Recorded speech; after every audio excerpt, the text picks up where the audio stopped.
এখন বাজে সকাল 9টা আর মেয়ে বায়না করলো একটু চুষি পিঠে খাবে দুধের সঙ্গে। এই যে দেখো চুষি পিঠে। তো মেয়েকে পড়াচ্ছিলাম, আজকে রবিবার, তো কালকে আবার পরীক্ষা রয়েছে, ম্যাথ রয়েছে কালকে। তো পড়ানোর পরে মেয়ে বললো মা একটু চুষি পিঠে বানিয়ে দাও না। গতকাল চালের এক ধরনের পিঠে করেছিলাম, তো সেই চাল বাটা একটু রেখে দিয়েছিলাম, সেটাতেই করছি। আর এখানে ফুল আর কলমি শাক দিয়ে ভাজা হবে। হ্যালো ফ্রেন্ডস, গুড মর্নিং, কেমন আছো তোমরা সবাই? সুপর্ণাস গুড লাইফে তোমাদেরকে আবার একবার অনেক স্বাগত জানাই। মেয়ে এখানে একদম মানে বিশ্রাম নেওয়ার জন্য খাওয়ার পরে একটু শুয়ে পড়েছে। প্রচুর পরিশ্রম হয়ে যাচ্ছে, কি বলবো, অনেক পরীক্ষা টরীক্ষা দিচ্ছে তো তাই। তো যাই হোক, এই যে মেয়ের চুলটা বড় বড় হয়েছে, তার বাবা যেহেতু ঘরে আছে, তো শুভকে বললাম তাকে নিয়ে যাও, চুলটা কেটে নিয়ে আসো, চুলটা বড় হয়ে গেছে, তুমি আবার থাকবে না, চলে যাবে কলকাতা, তার আগে মেয়ের চুলটা কেটে নিয়ে আসো। তো এই যে দেখো মেয়েকে বের করাচ্ছি, এখন 10:30 বেজে গেছে।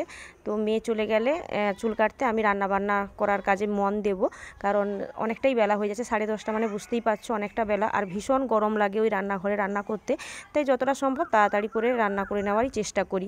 এই যে মেয়ে চলে গেল তার পাপার বাইকে করে। তো চশমাটা নিতে বললাম কিন্তু মেয়ে নিল না। তো যাই হোক, তো তোমাদেরকে দেখাবো কেমনভাবে চুল কেটেছে। এই যে দেখো চলে এসছে চুল কেটে।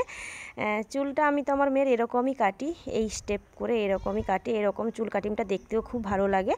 আর তোমাদের কাদের কাদের এই কাটিং মানে এই রকম চুলের কাটিং পছন্দ, অবশ্যই কিন্তু কমেন্ট করে জানিও। আর আসার সময় মেয়ে নিয়ে এসছে আইসক্রিম। তো এই যে দেখো মেয়ে খেয়ে নিয়েছে, এখন আমি নিজে খাচ্ছি, রান্না করছি। আর ভীষণ গরম লাগছিল, আইসক্রিমটা যে কী ভালো লাগছে, অরুণের আইসক্রিম, টেস্ট নিয়ে আর কোনো কথাই হবে না, যথেষ্ট ভালো টেস্ট। তো এই যে দেখো রান্না করছি আর আইসক্রিম খেয়ে নিচ্ছি। তো এখন বাজে দুপুর 3টা। তো মেয়ে আর আমি রেডি হয়ে গেছি, তার পাপা এখনও রেডি হয়নি, তো যাব ড্রয়িং ক্লাসে। তো ঠিক আছে চলো, আজকের ভিডিওটা এই পর্যন্ত, টাটা।